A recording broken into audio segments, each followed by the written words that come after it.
ariko birababaje ko umwana akura yumva papa arihe mama arihe baratandukanye kuko ivyo bintu ntibitera bihera ivyo bintu ni vy'abana kandi bacasubira kandi bakavuka bagakurana nabo donc ugasanga cya kibazo kiyo kiba ku bwinshi ni kibazo kinini avuga gusa nyene ari ikibazo ari ikibazo umwana w'umuntu ashobora kuzibira kwezi mukinye mpore ariko mukavugana mugahana impusha z'ukuntu muzorera abana dépense kwezi ukuntu muzofasha umwana ukuntu ibikenewe vyangombwa je nibaza yuko ho gushikaho mushobora kumenana imitwe gushikaho mushobora gufungana mwoheze gusama kinyema akandi kantu kamatsiko canke n'ivya bindi umuntu ashobora kwibaza avuga ati ko Mukombozi yoba yaragiye bakwe ryo kwitoza mu bashinga amateka hama mu nyuma biranka ntiyatogwa umugore yaragiye kubonaho ikibazo cyawe iyo kiko kirajya avuga ati rero ko atsinzwe reka naje mvi nyuma ngende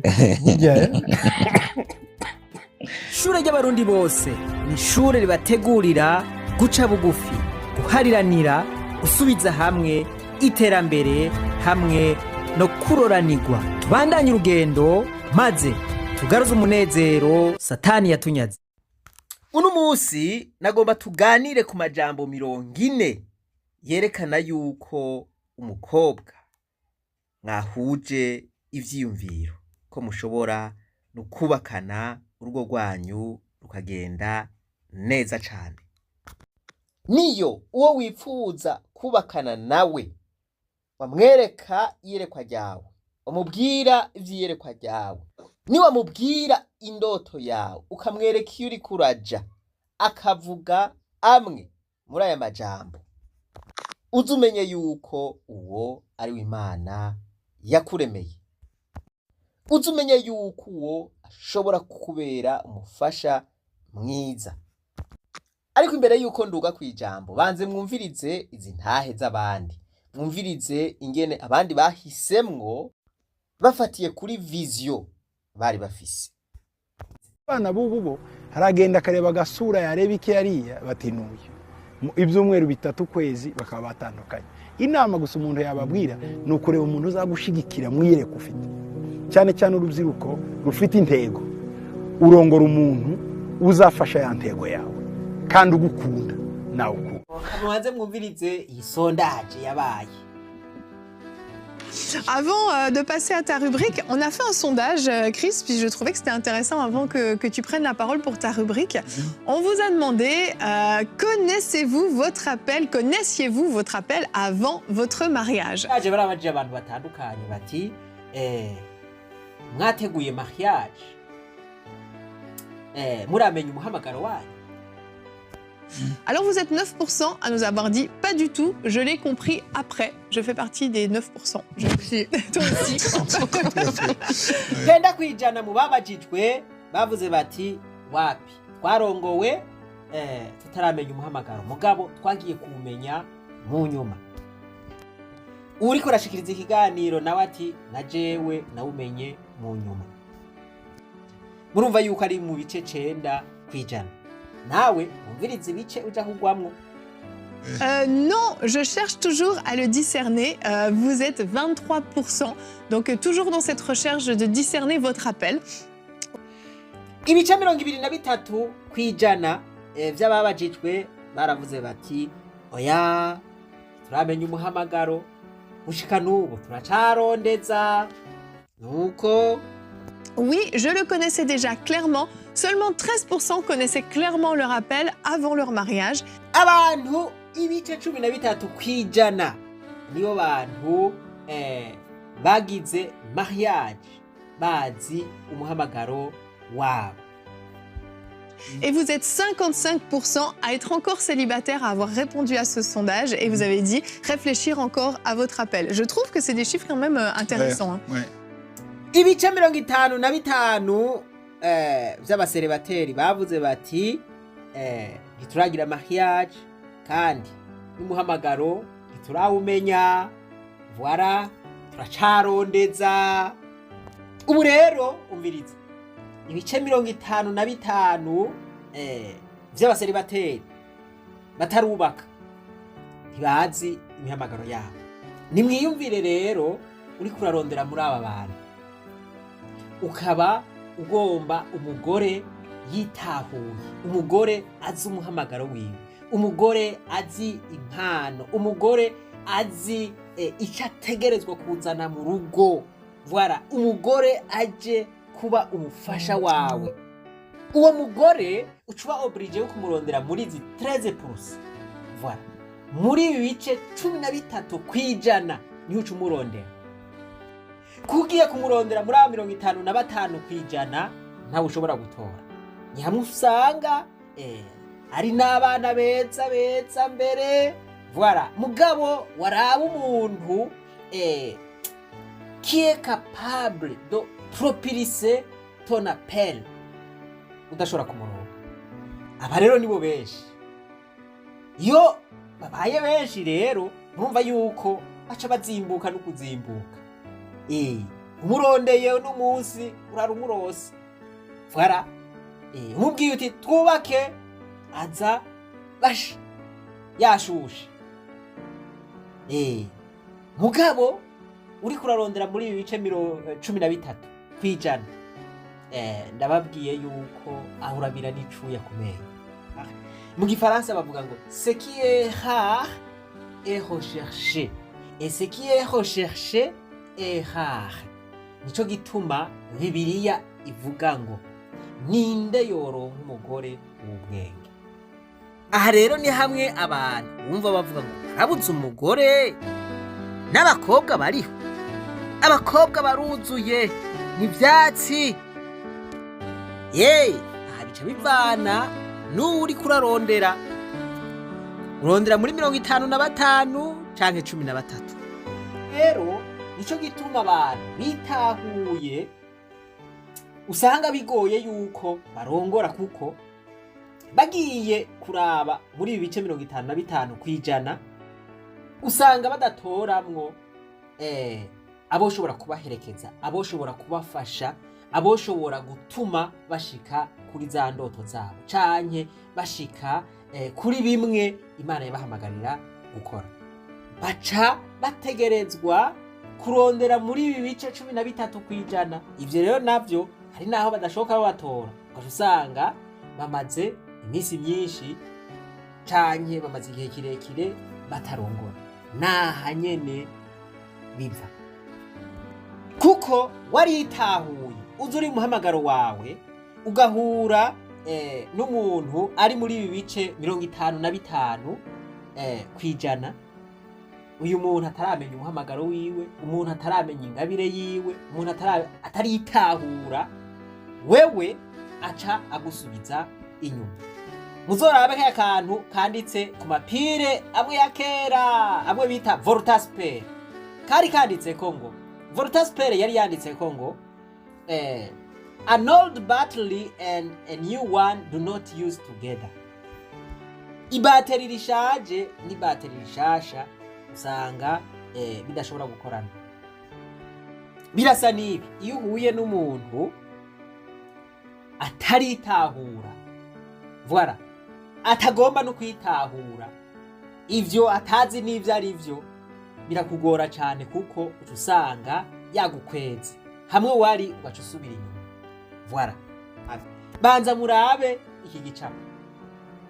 Nimba Imana yavuze ngo ninde yoronka umugore w'ubwenge, bisigura yuko abo bantu bari hahe, abo bantu ntupfa kubatora hariho hose, ngo basumbya agaciro amabuye y'agaciro. Voilà, basumbya agaciro inzahabu. Inzahabu ni bande bamaze kuzibona? Ni bake. Naje ntazo ndabona. Diamant ni bande bamaze kuzibona? Zirirare. Ntupfa kuzibona hariho hose. N'uyo mugore rero ntupfa kumubona hariho hose. Murumva yuko ari muri ivyo bice 13 kwijana. Uri ahantu habonwa na benshi, biba bikeneye kamwe mu kufata uba stable emotionnellement, nyene ibyo bikava mu nzira. Ariko rero kugira uzotore wawo wundi Imana yakugeneye, ico kiragoye. Sinobesha nibaza ko ni ikintu cyo gusengera cyane. Mu gihe bitanguye hasa nko kuzamu kuvuga ati nkeneye umugore, nkeneye umuntu twubakana, biba byoroshe hari igihe ubona urya ukabona umenga ari sawa ubwo amatongera kuvugana nawe ndavuga ati ibi bintu ntibigenda ko nawe vyoroshe kuronka umufasha nk'amaya oya ntibyari byoroshe byari byoroshe kuko ariko byari bikwiye cyanje ntiyari bwahumuke kugira ndamubone rero nari nagenze imisozi n'ibiyaya n'ibisagara n'impinga kumbe umugisha wanje uri hafi yanje. hari abantu rero kumbure baba barorohewe kuronka abafasha bagaca biyumvira yuko n'abandi biboroheye. Reka mbanze ncishemo gatoya ku giti canje. Abantu batari bake barambaza bati mbega none wewe ko wamuduha ibi vyigwa ukatubwira ibintu n'ibindi urubatse? Inyishu ni oya, sindubaka. Abanyeshure nabo imisi yose babanze amatwi biteze ikintu voilà mugabo ntibamenye yuko aha hantu ari kugwembe. Abanyeshure rero ntibazi yuko ibintu bigoye kino gihe, bazi yuko arakabuto kugufyonda.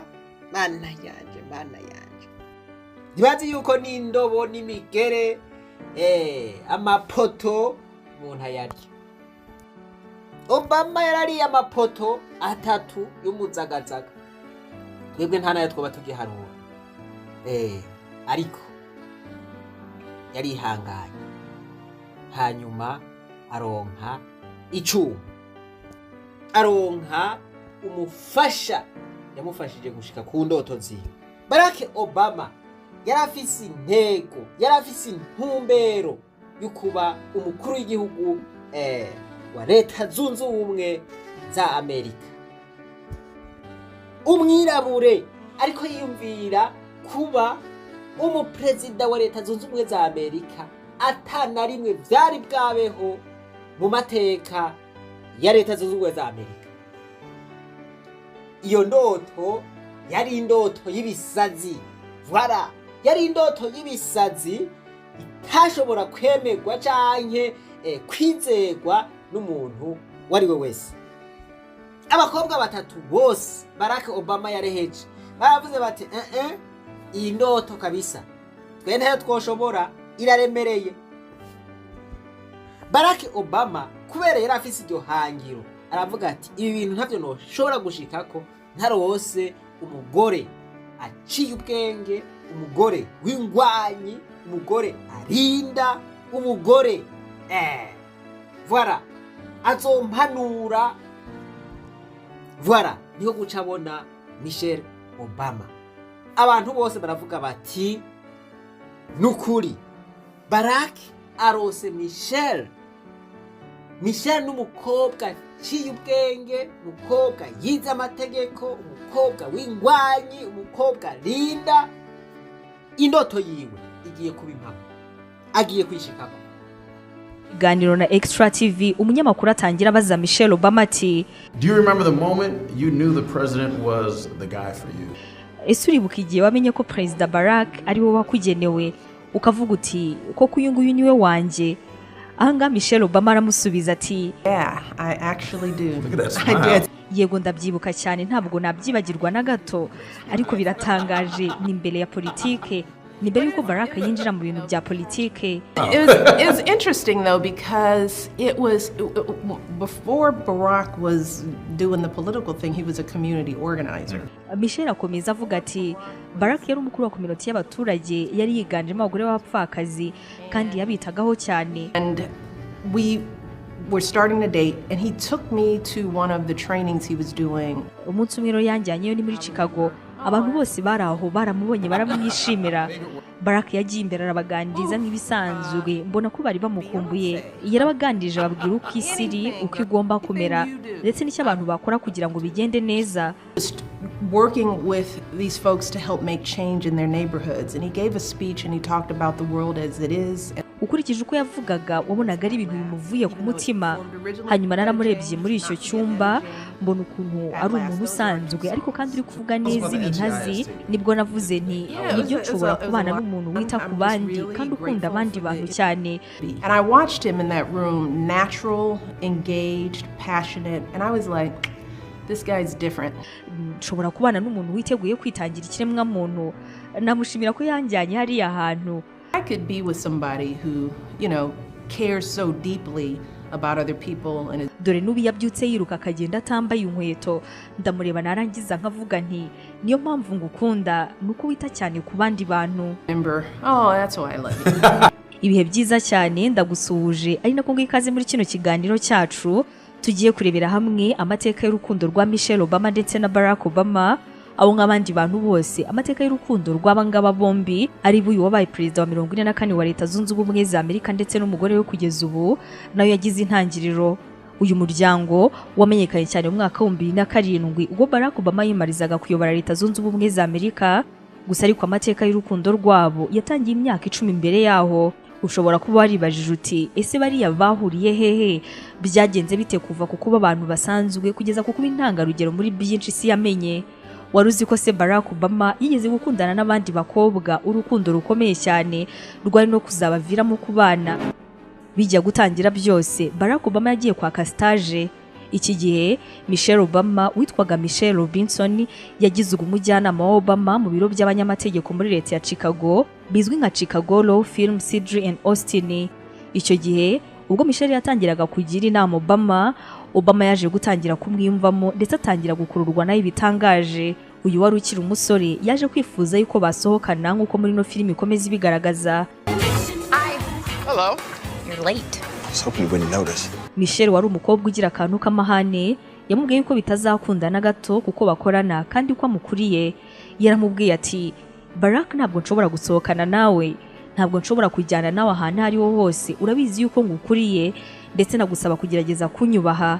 Anga Barack Obama utarifuzaga kuzaba uwo yakunze na gato mu buzima yaravuze ati yego rwose ndabyumva ko nkuriye, ariko kandi nanone niba nifuza gusohokana nayo n'ukubera iki wabyanga. I expected it. You were late for your first day of work. You noticed that too. I'm your advisor. I'm supposed to notice. Michelle ngo yamubwiye nabi cyane, aramubwira ati cyakuzanye ahangaha ni stage kandi ubyibuke yuko ari njye ugukuriye, isa n'isa nshobora kukwirukana. Obama yaje kwiga undi mutwe wo kumushuka kugira ngo baze kujya gusohokana, ariko kandi Barack abikora yitwaje akazi, atabwiye Michelle yuko icyo bagiye gukora ari ugusohokana ngo bajye gusangira. Barack yabwiye Michelle yuko ari ahantu bagomba kujya kandi bakajyana hakiri kare kugira ngo ibyo bintu bize gutangira. Michelle yamubajije amasaha y'ibyo bintu kuko nyine yumvaga yuko bijyanye n'akazi. Hanyuma Barack aramubwira ati tuzahure mu gitondo. Shouldn't we be getting to the meeting? We have some time. I thought we'd swing by the art center, see some paintings. Barahuye mu gitondo, hanyuma ariko kandi Michelle mu kuva iwabo ngo babonaga yishimye, afite ibyishimo bidasanzwe. Iwabo baramubazaga bati ese Michelle ugiye hehe? Michelle anga yarababwiye ati hari umuntu nkuriye uri muri stage, hari aho tugiye kujya kugira ngo tujye kuganira ku bijyanye n'akazi. So what's this boy's name? Barack Obama. Barack Obama. Ahanga muri iki gitondo Michelle ngo yagiye kureba Obama, ariko kandi Obama ntabwo yahise amujyana aho bavuganye. Uyu wari ukiri umukobwa yaramubajije ati none se ko ahantu wambwiye ko turi bujyana atariho turimo kujya? Anga muri kino kiganiro cyabo cya mbere Barack yaramubwiye ati turi buze kuza kujye mu masaha ya nimugoroba. I thought we'd swing by the art center, see some paintings, maybe grab a bite to eat. Kuko ino filime yakinnye ku rukundo rwayo bigaragaza, Michelle Obama yararakaye arangije abwira Barack ati ariko niba ngo udashobora kubyumva nta nubwo wanyumva nanjye, birahagije kuba ndi umugore mu kigo nka kiriya cy'abanyamategeko ahahora amagambo y'ubusumbane no kutamenya yuko umwana w'umukobwa ashoboye. Ahanga muri no filime nk'uko mezi bigaragaza, Michelle Obama akomeza abwira Barack Obama ati This is not a date. How's it gonna look if I start dating the first cute black guy who walks through the firm's doors? It would be tacky. Barack biracyagoye cyane kubahwa na buri wese. Nkeneye gukora cyane kugira ngo ngaragaze yuko nzi ibyo ndimo, hanyuma kongeraho yuko ndi umwirabura. Ibyo ngibyo ni ibibazo bikomeye. Kuba umwirabura byo byonyine bisiba ibindi byose bikagusubiza kuri zero. Hanyuma mbwira uko bizagaragara nintangira kureka akazi ahubwo ngatangira gusohokana n'umuhungu muto mwiza winjiye mu kigo. Ibyo bintu urumva yuko bishoboka? nk'uko ino filime ikomeza ibigaragaza. Barack yahise abaza Michelle ati "Oh, utekereza ko ndi mwiza?" You think I'm cute?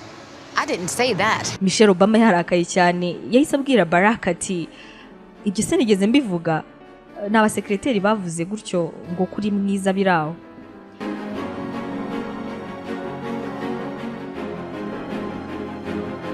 Nyuma y'uko gutongana, Barack yakomeje kwinginga Michelle maze birangira bagiye gusura inzu y'ubugeni ahantu hashimishije. Hanyuma uyu nguyu wari ukiri umukobwa yishimira cyane ino nzu, ndetse yishimira no kubona uburyo Barack agikunda ibintu bijyanye n'abirabura, kuko yatekerezaga yuko ari umumetisi cyangwa se ko hari uburyo runaka ashobora kuba atimvamo abirabura mu buryo bwuzuye.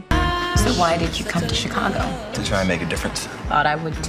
Bavuye kureba ibingibi by'ubugeni, baje guca ahantu hari abantu bavuza ingoma ndetse abandi babyina, nuko Michelle arabyina ibintu byeretse Obama ko noneho yatangiye kwisanzura. Empower them. You and I share a lot of the same interests. That's sweet of you, but I'm an ice cream kind of girl. Nyuma byamaze kuba nimugoroba, nibwo noneho bagiye muri gahunda yabazanye, ari nayo mu by'ukuri yafunguye umutima wa Michelle kuri Obama, nuko arangije atangira kumukunda. Ni muri ya kominote yiganjemo abapfakazi n'abandi bantu baharaniraga uburenganzira bwabo, ariko kandi bibagoye mu buryo bukomeye.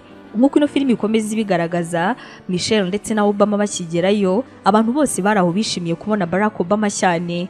Nyuma abo bantu banasuhuje Michelle, nyine birumvikana kuko yarazanye na Barack, bamuha ikaze kuko nyine wumvaga yuko ari umukunzi we. Bamwe muri aba bagore batangiye kumubwira uburyo bishimira umukunzi we cyane, kandi ubyibuke kino gihe bari basohokanye ku nshuro ya mbere, bari bataranatangira gukundana.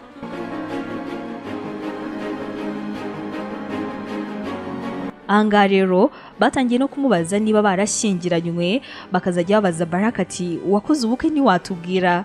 Ubwo Michelle yakomezaga guhakana ahangaha, ariko yanakomezaga kubona yuko abantu bose bari aho bishimiye cyane kubona Barack Obama, ibyakomeje gutuma atangira gukingurira umutima yo kuri uno musore. Muri no community, umwe mu babyeyi bari bariyo yaraje yegera Michelle kuko nyine yumvaga yuko ari umukunzi wa Barack, arangije aramubwira ati Pretty good setting to bring a girl surrounded by people who adore you. We gotta stop thinking no is the end of the line. Reka nkubwira akantu gatoya ku mukunzi wa Barack. Hari umuhungu wanjye witwa Lawani wifuzaga kuba umusirikare, yifuzaga kuzaba umusirikare urwanira mu mazi, atariko kubera gukurira ahantu haciriritse nta mubyeyi w'umugabo agira, arerwa nanjye nyina gusa, byari ibintu bigoye pe. Ndetse muri bino bihe turabirabura byari bigoye cyane. Naramubwiraga nti ereka wibitekereza mwana wanjye wibyibaza nta nubwo byakunda. Nyuma nibwo Barack yaje kuza, buri munsi ubwo yazaga yaganirizaga umwana wanjye, akamubwira ko inzozi ze zizaba impamo aramutse abikunze kandi akabikomeza. Ntabwo nzi uburyo Barack yaganirije umwana wanjye, ariko kugeza uyu munsi ndakubwira ko umwana wanjye ni umwe mu ngabo zirwanira mu mazi. Ntabwo nzi ibanga Barack yakoresheje, ariko ubu ko umuhungu wanjye ari umusirikare ni ikintu kinshimisha navanye ku mukunzi wawe.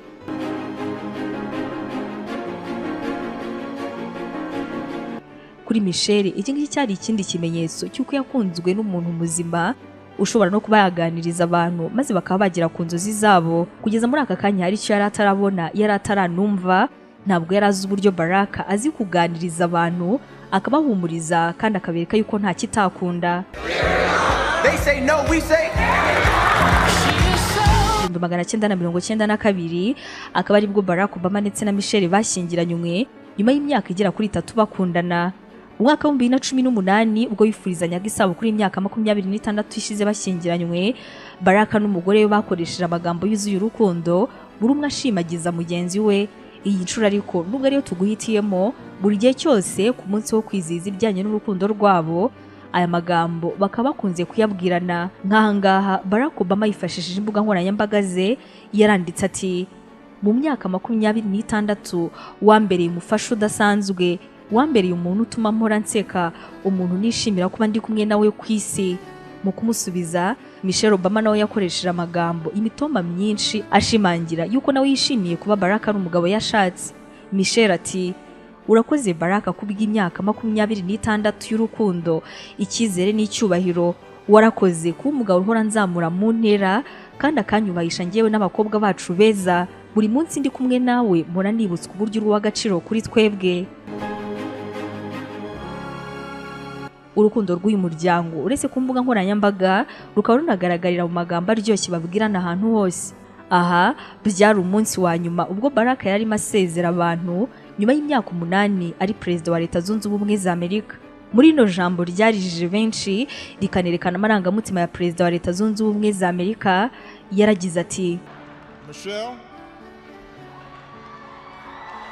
Michelle Robinson, umukobwa wo mu gice cy'amajyepfo, mu myaka irenga 25 ishize ntabwo wabaye gusa umugore wanjye ndetse na mama w'abana banjye. The past 25 years you have not only been my wife and mother of my children, you have been my best friend. Ahubwo wanabaye inshuti magara, wafashe inshingano utigeze usaba, uzigira izawe kandi wazikoze neza cyane. Wagize White House inzi kwiriye buri muntu wese, kandi igisekuru gishya gifite ibyiringiro biri hejuru kuko kigufite nk'umujyanama wabo. Rero wampesheje agaciro kandi wahesheje igihugu agaciro.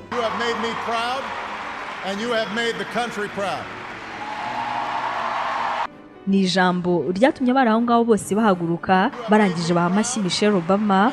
Mu gihe Barack Obama wari umaze kurivuga nawe yakomye amashyi mu kiniga cyinshi, afite amarira menshi, ibyakomeje kwerekana urukundo n'icyubahiro afitiye umugore we byo hejuru.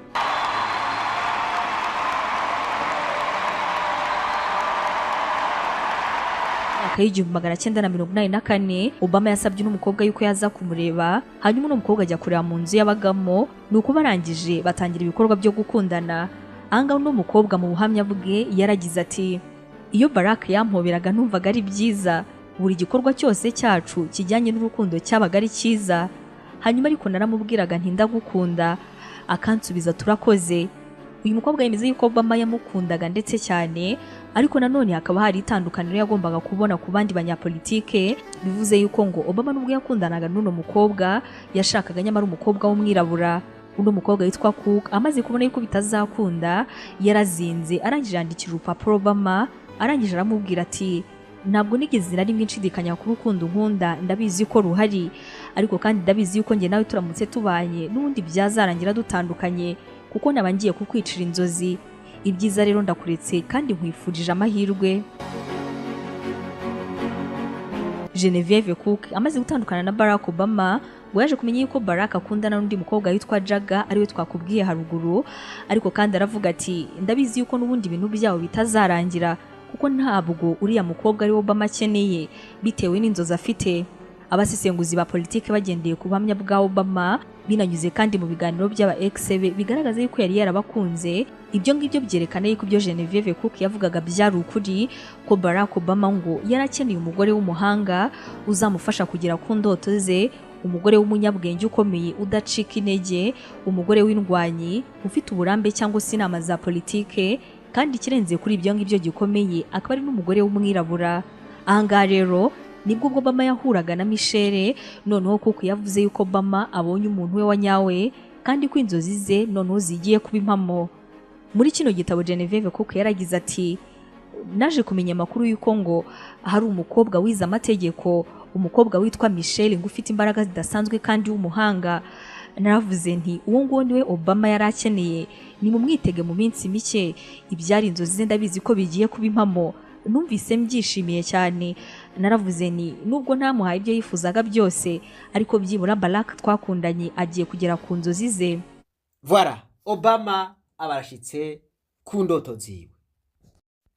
Kandi murabona vy'ukuri ko uyu mugore yarabishoboye. Aha rero ni hamwe atavye gucisha iruhande.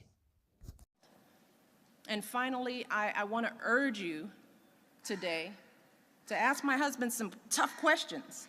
All right? Be tough. He loves doing events like this. This brightens his day, but you got to keep him on his toes, all right? So, if you promise me that, without further ado, I would like to introduce my husband, the President of the United States, Barack Obama.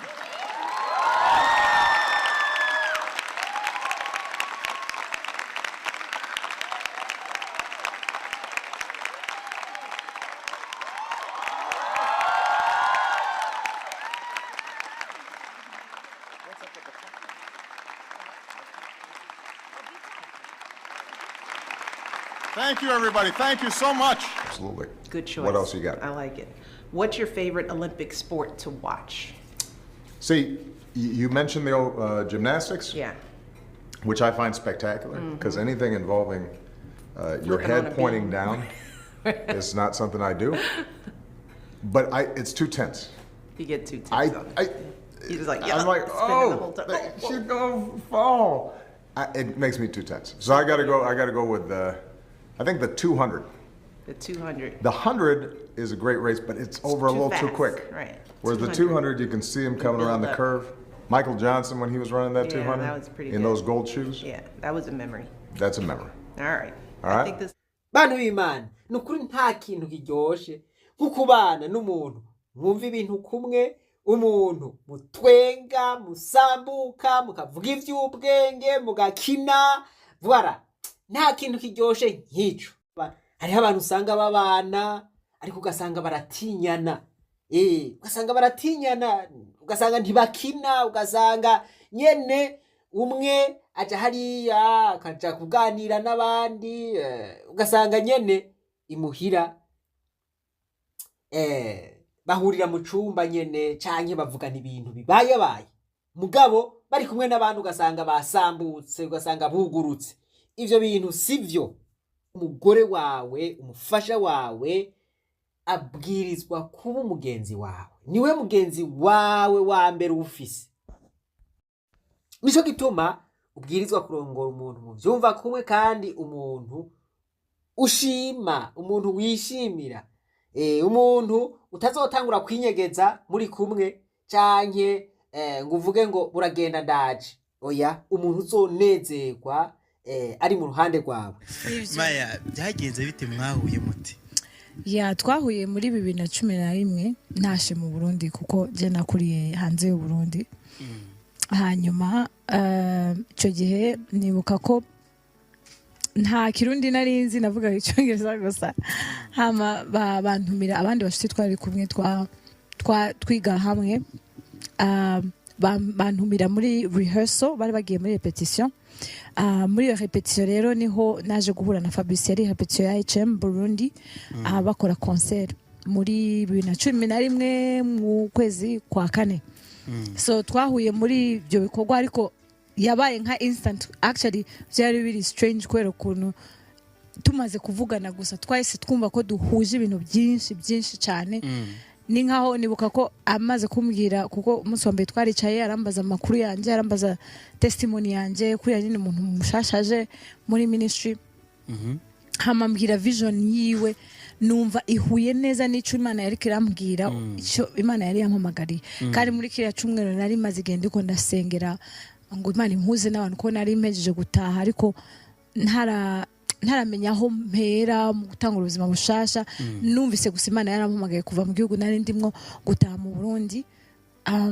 Numva ikintu cya mbere ari gusengera abantu duhura, abantu bazamfasha tugahuza icyo kintu Imana yampamagaye gukora. Kandi nsanga umuntu wa mbere twahuye yariwe. Hama kuva kiragiye twese tuba inshuti cyane, dukorana ibintu byose, twagenda ahantu akapreachinga, nkaririmba, tugafashanya gutyo nyene. Kuki byakomeze kuba mwe babiri kandi mwari mwaje ari as a ministry? Ahubwo nabisubize ne. Ivyo bavugana barahuza. Aha rero kugira ngo uronke umuntu mugirana ibiganiro bigahura nk'uko, ni Imana iba yabigiyemwo. Vy'ukuri Imana iba yavyivanzemwo, niba yabahuje. Agize urumva yari divine connection cyane, kuko igihe twahuye twasanze duhuje Imana iri kutubwira muri ico gihe. Wewe yarahejeje kuva ahantu muri training ya ministry, avuye muri Bible school, araza afite ikintu, afite umuhamagaro uri clear cyane, ari muri ico gihe nyene cyo kugendera muri uwo muhamagaro. Bantu b'Imana murumva hakana Fabrice yari afise umuhamagaro uri clair, uri clear. Nko guca rero aganiriza Maya, aramwereka vision, aramwereka ivyo ariko arajamwo yo yifuza gushika, voilà, aramwereka igicapo. Maya nawe yumva ivyo bintu Fabrice agomba gushikako. Iryo yerekwa rya Fabrice Maya nawe yumva ivyo bintu biri muri we. Maya nawe yavuze ati ibintu vyinshi nsanga tubihurijeko. Voilà, ngiki cyo bita perfect match. Ahari perfect match, umugabo ashika ku ndoto ziwe, ni kuvuga ngo afashijwe n'umugore wiwe, kandi n'umugore vya bindi vyari muri we bikaba vyagiye habona. Ivyo umugabo bija ngaho n'ivyo umugore bikaja ngaho. Ivyo bintu ugasanga biriko birafashanya. Voilà. Question de savoir la personne, comment reconnaître la personne de sa destinée. Regardez si la présence de cette personne est une présence qui peut ressortir les potentiels que Dieu a placés en vous. Est-ce que c'est une personne qui peut vous accompagner à vivre votre destinée? Banzurab uwo muntu mugomba kubakana n'umuntu vy'ukuri ashobora kugufasha gusohora vya bintu biri muri wewe, ashobora kugufasha gushika kuri rya yerekwa, kuri ya destine yawe, kuri ya vision yawe. Voilà, kuri ca gicapo wifuza gushikako. Si vous êtes une femme par exemple, vous aussi vous avez une destinée. C'est vrai que vous êtes venu soutenir un homme, vous êtes venu accompagner quelqu'un, vous êtes venu compléter quelqu'un. Voilà, vous voyez? Mais malgré cela, dans ce que vous venez apporter à cet homme pour faire de lui l'homme que Dieu a vraiment prévu, l'homme que Dieu a pensé, il y a le potentiel qui est en vous qui doit éclater. Ati nawe we nk'umufasha uwo mugabo uje kumufasha kugira ngo ashike kuri rya yerekwa Imana yamushiramo, kuri ya ndoto, kuri ya vision. Ati muri uko kumufasha nawe hariho ibintu buri kurashira hanze, hariho ibintu biba biriko birasohoka muri wewe. Vya bindi nawe wari usanzwe ufise vision, nawe wari usanzwe hari ibintu wiyumvamwo, wari usanzwe hari igicapo ubona cyo gushikako. Nawe rero mu gihe muba muhuriranye, mu gihe muba muhwanye, ico gicapo uburi kuragishikako. Le potentiel qui est en vous aussi doit éclater en tant que femme. Rero nibaza ko twese Imana yari yaduhuje mu gihe gikwiriye, gihe ciza, tuje dusanga nyene ivyo dukora bihuye cyane. N'ukuntu twaririmba, nararirimba agahita yigisha akumva birahuye, nanje nkumva birahuye. Actually novuga ni it started to make sense. Ubuzima na calling yatangiye kumakinga sense ariko nahuye nawe. Kuko hari igihe Imana igushiramwe ibintu ariko ukumva ntubona ukuntu bizagenda, ariko tumaze guhura nibwo nahise numva nanje ubuhamagara wanje making sense. Ati je vraiment hari ibintu ntabona neza iyo bizoca. Voilà, nari mvise confusion. Ati mugabo tumaze kuganira nza mbona biratoye umurongo. Nje ndabibona neza. Umugore rero akenshi nuko biba bimeze. Voilà, ari umuntu afise mu migambi kuzorongorwa. Ibyo yipfuza gushikako ni ngombwa bibe mu murongo w'ibiri mu mugabo wiwe. Nta mayerekwa abiri ashobora kubaho mu muryango. Habaho iyerekwa ry'umugabo kuko niwe ari umutwe w'urugo, hanyuma umugore nawe akamuherekeza. Vya bindi biri mu mugore, vya bindi biri mu mugabo bikagenda birafashanya kugira ngo bashike kuyerekwa ry'umuryango. Voilà, baba bafise iyerekwa rimwe. Ibiri muri bo bikagenda birafashanya kugira ngo bashobore gushika neza. Sinoguma ntanga karorero ku bandi, reka nitange ko karorero. Ndafise umuhamagaro w'iyo ndiko ndaca. Ndafise vision ivyo ntegerezwa gukora. Iyo vision kugira ngo ndayishikeko bisaba yuko nigisha abantu. Igikorwa cyo kwigisha abantu nico nkora buri munsi kuva mu gatondo gushika ku mugoroba. Vyumvikana ko hari umuntu hari ahantu ntazi afise ibintu muri we mugabo atabona neza ingene vyosohoka, mugabo biri muri we. Ivyo bintu bikaguma bimugwaniramo, bisigura yuko bifatanye n'umuhamagaro wiwe. Murumva ko nk'uyo imihamagaro yacu ibifatanye. Nko turiko turaganira canke abandi bantu bafise imihamagaro nk'iyo bariko baraganira, murumva yuko vyoroshe yuko bashobora guhuza. umwe ibintu vyariko biragwaniramwo atabona ivyo ari vyo bigaca bitora inzira bigaca bimaking a sense. Karakarorero ntanze kugira ngo mutahure ibi Maya yariko aravuga. Très bien. Très joli couple, très beau couple. Merci beaucoup. 6 ans, oui. 6 ans déjà. 6 ans de vie commune. Pour vous, sincèrement, vous le méritez parce que ça se voit même sur vos visages que oui, tout se passe plutôt bien. On peut le dire ainsi. Exactement. Oui. Plutôt très bien. Plutôt très. Comment vous êtes rencontrés? Dada, Herbert, comment vous êtes rencontrés? Comment? Oui, Herbert, tu vas ou bien? Oui. Oui. Comment on s'est rencontrés? Nous sommes déjà en 2017, je pense. J'étais un jeune ministre de l'Éternel qui travaillait dans la ville, dans la capitale et tout. Alors, vous savez, dans le milieu des jeunes, nous pensons déjà, surtout nous qui sommes appelés au ministère, très tôt, nous pensons à trouver une personne avec qui continuer. C'est comme un fardeau, c'est comme quelque chose qui doit nous compléter, qui doit nous accompagner. Donc très tôt, on pense à ça. Alors en pensant à ça, il y a beaucoup de personnes qui passent devant nous et tout. Mais le mariage, c'est aussi quelque chose de social. Le mariage, souvent on dit le mariage concerne 2 personnes, mais souvent aussi dans le mariage, il y a beaucoup d'autres choses qui entrent. Alors dans cette ambiance-là, des amis à moi et des amis à elle, nous connaissons chacun de son côté parce que est-ce que vous priez dans une même église? Non, pas du tout. Pas vraiment. Pas vraiment. Ok. Pas vraiment. Et elle n'était même jamais venue prier là où je rendais ministère. Hein. Wow. Vraiment pas. Wow. Mais quand même, j'étais un ami à sa sœur parce que sa sœur aussi, elle est pasteur. Alors, sa sœur lui parlait de moi et moi, certains de ses amis lui parlaient de moi parce que selon eux, on était fait pour matcher ensemble.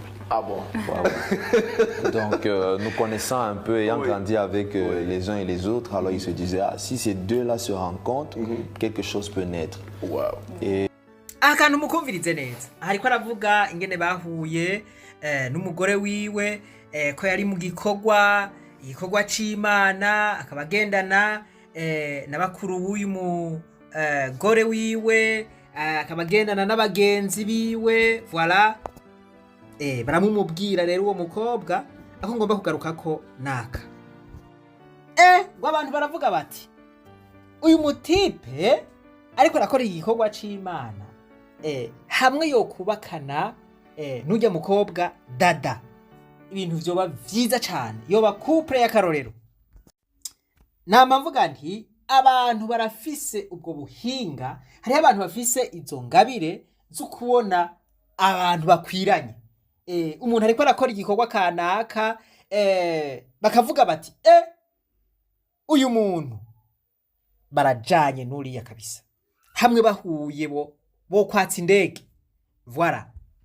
Et comme ça, par la grâce de Dieu, on s'est rencontrés. La première fois qu'on s'est rencontrés, c'était au ministère. Alors, elle est venue. Finalement. Finalement, elle est venue prier. Après plusieurs invitations auxquelles elle n'a pas répondu. Après plusieurs invitations. Oui. Murumva yuko uyu musore cyangwa uyu muprofete yaguma amutumira ariko ntiyitaba ubutumire. Mugabo umunsi umwe araza asengera ahasanzwe akorera igikorwa c'Imana. Finalement, elle est venue et je l'ai vue. Je l'ai vue physiquement, c'est une jolie dame, très jolie. Tu as craqué au premier on peut dire ça. Premier rendez-vous. Un peu vraiment captivé par le sourire et tout. Mais... Je sais pas quoi. Aujourd'hui, on va tout savoir. Exactement. Ah oui. Mais après, beaucoup d'autres choses sont entrées en jeu. C'est une servante de l'Éternel aussi qui servait l'Éternel dans d'autres églises en tant que chantre. Et j'aime aussi beaucoup la musique. Je suis très passionné de musique, même comme Dieu ne m'a pas donné le don de chanter. Alors c'était pour moi aussi une façon de devenir complet en cherchant quelqu'un qui peut pallier à mes faiblesses, quoi. Alors ati ndamubonye ingena twenga uwo munsi naravuze nti uyu mwana yararemetse kabisa ati rero agasurire kiwe kari bien ariko si ivyo gusa harinjiramwo n'ibindi bintu yari umukozi w'Imana mu yandi mashengero kandi yararirimba ati na jewe naho ntazi kuririmba narumva kabisa yuko aririmbye hari akantu kanjemo ati narumva mpezagiwe kumva yuko uwo muntu yoza kuzibira ibisoko biri muri jewe narumva yuko ari we akwiye kunkompleta. J'ai entendu sa voix, son humilité et tout, et je dis pourquoi pas. Déjà parce qu'entre-temps, j'avais un autre ami pasteur qui me parlait beaucoup d'elle. Il disait, ah, il y a quelqu'un vraiment, si tu la rencontres, vraiment... Ah, non, à part sa sœur, il y avait aussi quelqu'un d'autre. Il y avait aussi quelqu'un d'autre. Ah. Ati numvise ijwi ryiwe wampaye inka. Ati nkaraba ukwicisha bugufi kwiwe. Ndavuga nti kabisa uyu ni uwo muntu ankwiye. Ati kandi hariho n'uwundi mupasiteri nyene twakorana yaramaze kumumbwira kenshi ati ujya mukobwa murindira iki wewe. Alors, c'est comme ça qu'on s'est rencontrés. Et à partir de ce moment-là, on a commencé à se fréquenter. Ati rero nuko twahuye dutangura rero ivy'urukundo. Ashati vya mapenzi biratangura. Genre, on s'écrivait, on se parlait. On essayait de voir si quelque chose peut aller dedans. Rero dutangura kwandikiranira, voilà. Urukundo ruratangura. Tugira ubugenzi, voilà. Hanyuma birabandanya. Et je pense que à partir de ce moment-là, vraiment, on a appris à se découvrir. Et on a appris à s'aimer, quoi. Vous avez appris à s'aimer. Aujourd'hui, vous vivez justement cet amour. Aujourd'hui, nous vivons cet amour. Avec un enfant déjà qui est là. Exactement. Waouh, c'est... Rero tugerageza kumenyana ubu tuba muri urwo rukundo dufise n'umwana n'ibintu vyiza cyane. C'était quoi justement cet élément déclencheur en fait? Tu dit moi aussi je pense que c'est lui. Ouais, mais en fait moi c'est venu un peu tardivement quoi. Oui, tardivement. À force de parler avec lui et tout, et j'ai découvert déjà que c'est un visionnaire et ça vraiment ça m'a beaucoup attiré par rapport même au physique et tout. Et après je savais que c'est un homme bon. Baramubaza ati ni igiki cagushituye ni igiki cyagukoze ku mutima ni igiki cyatumye umukunda. Ati ubwa mbere nabonye yuko ari umusore w'umuvisionnaire. Mu yandi majambo nabonye ko ari umuntu afise vision. Ati ivyo biranezera cyane ntitaye kuri physique yiwe canke uko ameze ariko ico kintu caranezereye cyane. Oui, j'étais persuadée vraiment. Et quelque chose m'a convaincue que c'est lui. Et je me rappelle, il y a un jour, il est venu à la maison, il m'a dit, tu sais toi, tu es ma femme. C'est comme ça qu'il m'a dit. Je lui ai dit non. Et elle père était complètement... Ouais, et moi je lui ai dit, non, je ne crois pas. Je ne crois pas. Mais avec le temps, j'ai commencé aussi à sentir, à avoir des sentiments. Oui. Et moi, je parle. Quand les sentiments viennent vraiment, je suis ouverte. Je ne suis pas trop burundaise, enfermée et tout. Et je lui ai parlé. Et avec le temps, il m'a vraiment convaincue. Nababwiye ko uno munsi turabira hamwe amajambo 40 ashobora kuvugwa n'umukobwa canke n'umugore. Ayo majambo akerekana yuko muhuza ivyiyumviro. Umaze kumubwira vision yawe ukayisigura neza, ijambo rya mbere avuga ati ndakwizeye kandi ndizeye niyo vision. Ijambo rya kabiri arashobora kuvuga ati oh iyi vision ni nziza cyane. Canke ati ufise ivyiyumviro vyiza cyane. Ijambo rya gatatu ashobora kuvuga ati muri ibi vyiyumviro basha ndi hafi yawe ndagushigikiye. Ijambo rya kane arashobora kuvuga ati je ndumva twobikorana ibi bintu. Ijambo rya gatanu arashobora kuvuga ati jewe uko ndi kose jewe wese numva no gushigikira. I fully support you. Ijambo rya gatandatu arashobora kukubwira ati ivyo washize mu mutwe intumbero wihaye gushikako je ndabona yuko ushobora kwishikako. ijambo ry'indwi aravuga ati ingingo wafashe canke ingingo ufata kugira ngo ushobore gushika kw'iryo yerekwa ndazizeye cyane. Ijambo ry'umunani arashobora kuvuga ati turi kumwe bizokunda, we will make it happen together. Ijambo ry'icenda arashobora kuvuga ati ndahimbawe n'ivyiyumviro vyawe, I'm proud of your ambitions. Ijambo ry'icumi arashobora kuvuga ati iyi vision mu vy'ukuri ndumva ko yenspira abantu benshi, ifasha benshi, iryohera benshi. Ijambo ry'icumi na rimwe arashobora kuvuga ati jewe mu bantu bazogufasha muri uru rugendo mparuramwo. Urugendo gushika hehe? Urugendo rwo gushika kuri ya vision wamubwira. Ijambo ry'icumi na kabiri ashobora kukubwira ati nukuri nsanzuru w'agaciro cyane, ivyo bintu urashobora kubishikako. Ijambo rigira 13 ashobora kubwira ati ndakunze umwete wawe n'ukuntu wiyemeje gukora ivyo bintu. Ijambo rigira 14 ashobora kukubwira ukumva yuko mwahuje ivyiyumviro, arashobora kuvuga ati ibikurikira reka tubipangire hamwe. Aha murumva yuko aba yanuriwe, yaryohewe. Ijambo rigira 15 arashobora kukubwira ati nzogufasha mu vyo nshoboye vyose muri urugendo. Ijambo rigira 16 arashobora kukubwira ati ibi bintu birandyoheye nkuko nawe vyakuryoheye. Ijambo rigira 17 arashobora kuvuga ati turi kumwe twogira umugwi ukomeye cyane.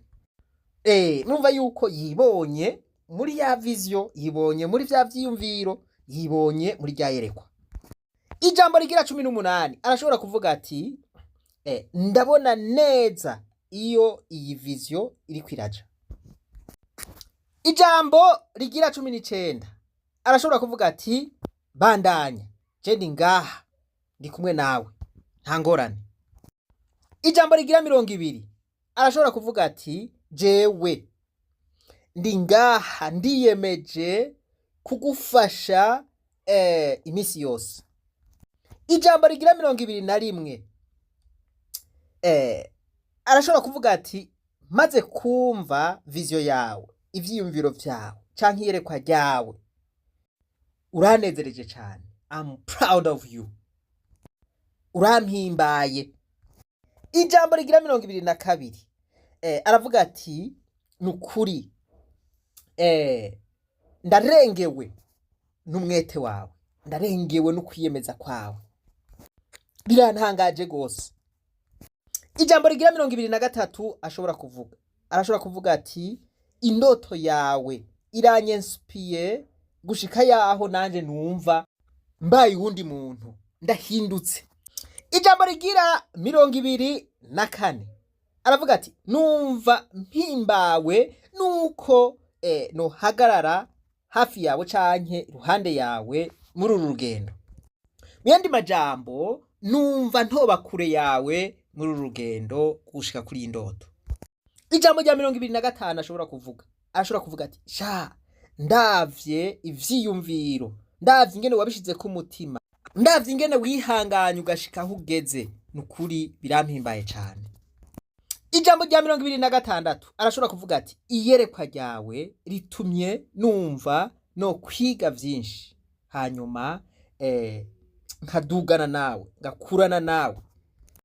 Ijambo rya 27 ashobora kuvuga ati numva mpimbawe, numva nezerewe nuko twovumbura ibindi bintu bishasha turi kumwe. Ijambo rigira 28 kuba muri iyo ndoto yawe vyotuma niga vyinshi. Ijambo rigira 29 numva no buwundi muntu hamwe dukoranye ibi bintu. Ijambo rigira 30 indoto zawe, vision yawe itumye numva no kwiga ibindi bintu vyinshi nkungura ubumenyi. Ijambo rya 31 ashobora kuvuga vision yawe ivyuye indoto, ivyuye ivyiyumviro ntari bwigere menya yuko mfise muri jewe. Voilà. akarero ka Maya abonanye na Fabrice ati umuhamagaro wanje naciye numva utanguye gutora inzira. Ijambo rigira 32 ashobora kuvuga maze kumviriza viziyo yawe nciye numva hari ubundi bushobozi buri muri jewe, nciye numva hari izindi ngabire zivyutse muri jewe, nciye numva hari izindi nguvu ziri muri jewe. Ijambo rya 33 ashobora kuvuga, arashobora kuvuga ati ivyiyumviro vyawe vyakije umuriro ntarinzi yuko usanzwe uri muri jewe. Ijambo rigira 34 hamwe dufatanye urugendo ndumva yuko ibiri muri jewe vyoca bisohoka. Mwibuke y'amajambo wa mupasiteri yavuga ati ibiri muri mwebwe vyose bibwirizwa gusohoka. Ijambo rigira 35 iviziyo yawe itumye niyumvira ibintu vyari inyegeje muri jewe haraciye igihe kinini. Ijambo rigira 36 ashobora kuvuga, arashobora kuvuga ati hari ibintu nariyumviye ko ndiyumvira iyo vyoca kugira ngo ndabikore ndahebura, ariko uno munsi umaze kunyereka iyi viziyo yawe nciye mbona ingene vyokoreka. Ijambo rya 37 ashobora kuvuga viziyo yawe iranyeretse neza ukuntu inyishu zoshobora gutorwa. Ijambo rya 38 nahora muri confusion, nari naracanganyikiwe, hari ibintu vyari vyarancanze, ariko maze kumva iyi viziyo yawe ibintu vyose biciye bija ku murongo. Ijambo rigira 39 ndatahuye intambuko zikenewe kugira ngo dushobore gushika kwiyo ndoto. Ijambo rya 40 arashobora kuvuga ati indoto yawe, iyerekwa ryawe ritumye ugukekeranya kwari muri jewe guhinduka ivyizigiro. Subiye kugira ivyizigiro kubera ivyiyumviro vyawe, kubera iyerekwa ryawe, kubera indoto yawe. Ngaya majambo 40 ashobora kuvugwa n'umukobwa canke n'umugore yatahuye ivyiyumviro wamubwiye, yatahuye iyerekwa wamweretse, yatahuye indoto yawe. Iyo wamubwiye viziyo yawe akishura amwe muri aya majambo, si ngombwa ngo yishure yose, ashobora kwishura rimwe canke abiri canke atatu muri aya, voilà, canke ayarenga, voilà, birashoboka. Aho ivyiyumviro biba vyafatanye nka super gros, voilà, aho 99% warashobora kuba umufasha wawe.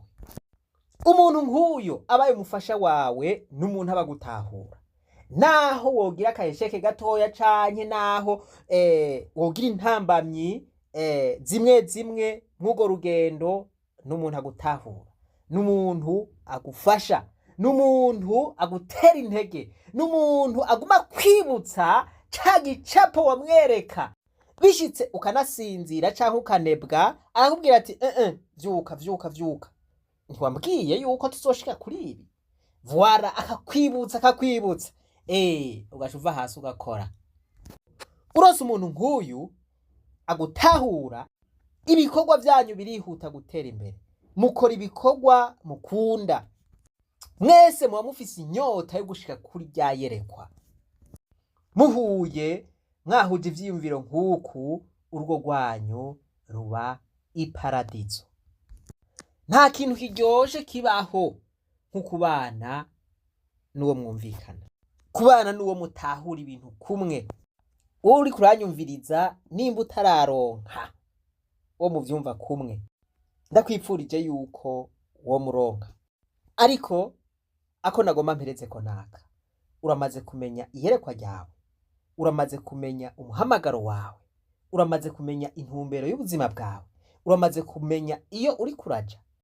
Aha muca mwumva yuko tugaruka kuri ca cigwa, nemera yuko tuzokora icigwa tuzofashanya ingene umwe wese yomenya umuhamagaro wiwe. Mwibuke yuko icatumye ndababwira iki c'umuhamagaro ari wa muntu yavuga yuko yaja mwijuru akavuga ati umuntu wese arafise umuhamagaro wiwe ngaha ku isi ati bizoba bibabaje ukuntu niyo Imana yahamagara abantu benshi bazosanga imihamagaro yabo batayikoze. Rero iyo uzi umuhamagaro wawe neza nk'umugabo canke nk'umusore ntupfa gufatana urugendo n'uwo ari we wese. Ukoze nk'uko abandi bose bariko barakora ugahitana uwo ari we wese, indoto yawe urashobora gusanga wayishe, vision yawe urashobora gusanga wayishe. Nakare ngo umuhusha atunga ahusha umugore. Hari abantu benshi bari bafise indoto, bari bafise amayerekwa ariko batayashitseko kubera abo bafatanye ingendo, kubera abagore babanye. Premier critère, les célibataires, si tu ne veux pas échouer, on choisit d'abord la personne qui correspond à ta destinée. Ati rero banyakubahwa baselebateri aho muri hose mu micungararo y'isi utagomba guhashesura bo murambabarira akajambo akajambo naenda kibutse muri lise hariya bavuze ngo yahashesuye no kuvuga ngo baba mukubise hashese bisigura ngo orosije no kuvuga ngo batanze composition bati Bujumbura ikirere cifashe gute vuga ingena amarezo ya internet yifashe basha aho ni muri egize taka umutipu tanka agacashunguruka ingene uburimyi bwifashe hari iburagane imakamba abo baca bavuga bati yahashesuye yaguye haruguru ya superi muyandi majambo uguye hasheswa wishuye ibitajanye n'ivyo bakubajije aho bwaba rubusa bwigendera. Ati rero wa muselebateri kugira ngo ntuhusha akaryo kawe ikintu cambere na mbere ubwirizwa kwisunga kugira ngo uhitemwo uwo muzobana akaramata ati nuguhitamwo umugore ahuye niyerekwa ryawe. Akamura kumvaga yemwe iyerekwa ni vision, fise vision iyahe. Myandi majambo ukeneye umugore ahwanye niyerekwa ryawe. On choisit celui qui correspond à ta destinée. Tu as des rêves, tu as des ambitions, tu as des choses à réaliser avec Dieu, tu as des choses à réaliser pour ta nation. Ne choisis pas quelqu'un qui va te freiner, ne choisis pas quelqu'un qui va t'arrêter, ne choisis pas quelqu'un qui va critiquer tes talents. Pendant que toi tu parles en langue, lui il critique. Choisis celui qui correspond à ta destinée. Iki kintu rero womengo numugani ariko kirahambaye. Ati ufise iyerekwa irihe. Umugore utegerezwa guhitamwo n'umugore ajanye n'iyerekwa ryawe. Ufise iyerekwa rigana he. Ati urafise indoto zo gukora ibintu bihambaye. Ati ufise imigambi ikomeye wahawe n'Imana kugira ngo ukore. Ati ufise imigambi ikomeye yo gukorera igihugu cawe. Ati hitamwo rero umuntu ajanye n'iryo yerekwa ryawe, umuntu ashobora gutahura iyo migambi. Ati mu gihe ufise imigambi nk'iyo yo ku rwego rwo hejuru, reka guhitamwo umuntu azoza kukuboroka. Ati reka guhitamwo umuntu azoza gukiritika impano zawe. Ati hitamwo ujanye n'izo ndoto ziri muri wewe, n'ivyo vyiyumviro biri muri wewe, niyo vision iri muri wewe, n'iryo yerekwa riri muri wewe. Ibi ntimwave mwiyumvira yuko ari teori gusa ndiko ndavuga, oya. Hariho ababikoze birabakundira. Hariho abashitse ku ndoto zabo bivanye n'abafasha baronse. Weho. Kino gitabo Genevieve kuko yaragize ati naje kumenya amakuru yuko ngo hari umukobwa wize amategeko, umukobwa witwa Michelle ngo ufite imbaraga zidasanzwe kandi w'umuhanga. Naravuze nti uwo ngo niwe Obama yarakeneye, ni mu mwitege mu minsi mike ibyari inzozi ze ndabizi ko bigiye kuba impamo. Numvise mbyishimiye cyane. Naravuze ni nubwo ntamuhaye ibyo yifuzaga byose ariko byibura Barack twakundanye agiye kugera ku nzozi ze. But it's too tense. He gets too tense. He's just like, yeah, I'm like, spinning the whole time. she gonna fall. It makes me too tense. So I gotta go with the. yose aravyuka imisi yose akiyumvira ikiza cyose cyotuma iki gihugu kimera neza. Ndabasabe mumfashe kwakira umuperezida wa 44 akongera akaba umukunzi mu buzima bwanje, Barack Obama. Mana yanje ash atambukana ibiro.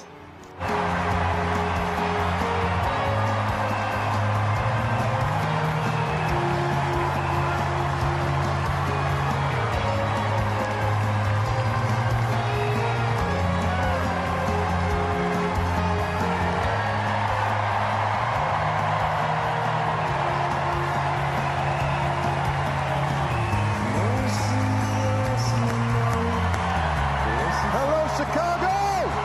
Michelle?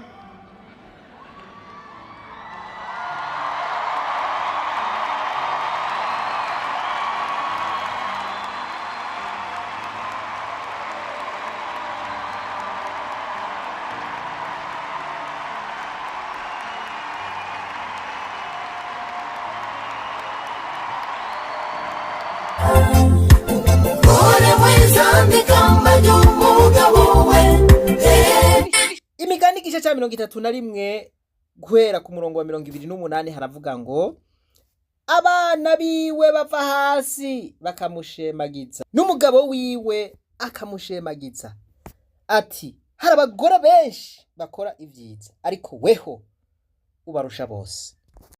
Bantu b'Imana, uravye ukuntu Obama yariko arashimira Michelle Obama, ukaraba ukuntu abantu bakomye amashi, urabona vy'ukuri ko yabaye umufasha mwiza.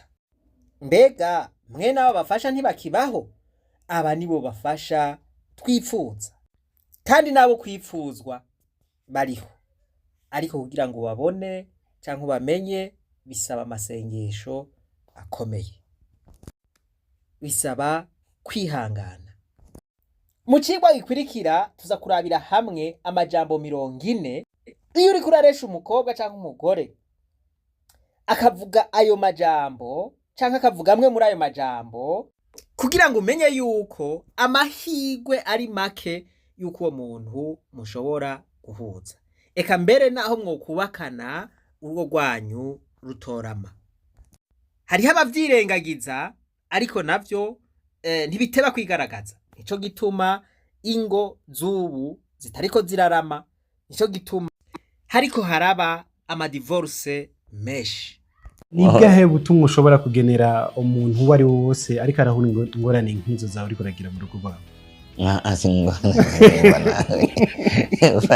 Ikintu kimwe gusa bisikira abantu benshi bakundana, ikintu kimwe gusa nuko sivyiza umuntu yagutije umutima wiwe, sivyiza kuwukinisha kubera ko hariho abandi benshi bawukeneye, ariko akabima.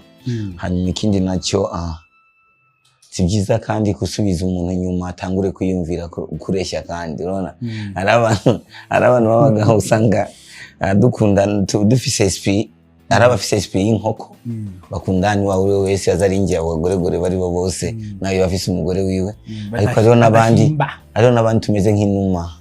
Inuma igira umugore umwe gusa, naho yofa irateba kurondera uwundi.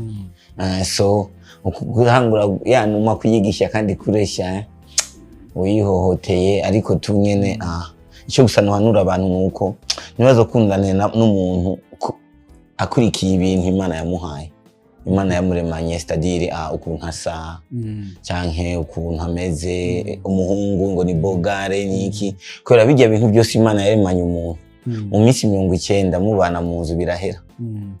Yani birahera, nataye zirahera, urantukibibona minsi 90 gusa gutangwa kwiyumvira sasa kazoza. Sasa kuri ivyo nico nohanura bagende bakurikiye umutima cyane kubera ko ari giye ukurikira mukombozi peut-être bakurikira umuririmbyi ariko akarimi gacitse kikaba ari kibazo cyane, ugasanga bakurikiye tayi y'umukobwa, iyo tayi umunsi azogwara ikayonga uzoshumuheba. Sa ibintu byose Imana yamuremanye. Voilà, ni kuri impanuro ya Mukombozi ndangirijeko. Mukombozi aheruka kubura ubushinga amateka, urugo rwiwe ruheruka gusambuka. Murumva rero yuko bantu b'Imana ibintu bitoroshe. Mu gice ca kabiri twabwiye yuko tuza kubabwira amajambo 40 yerekana yuko uwo muriko muraganira atari we.